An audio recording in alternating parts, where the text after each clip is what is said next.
Is there anyone that tried to change Michael Johnson?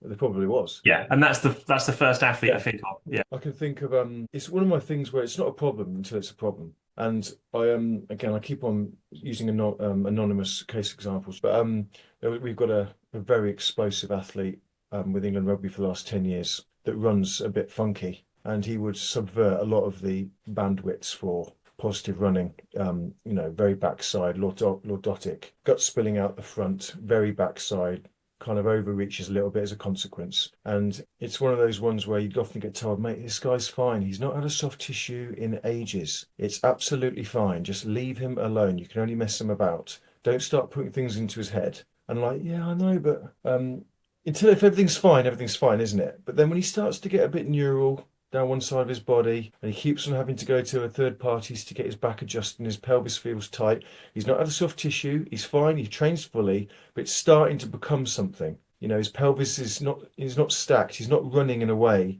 that over time I think his body's going to tolerate. It might not be today, it might not be tomorrow, but I think the signs are, Andy, is that he's starting to get more treatment. He's probably in a bit more pain, a bit more grumbly. He's a bit more inconsistent with how high functioning he is. That's when I'd step in and go, look, we've got to just start just chipping away a bit more of a central approach here, as opposed to just letting him have a huge blowout.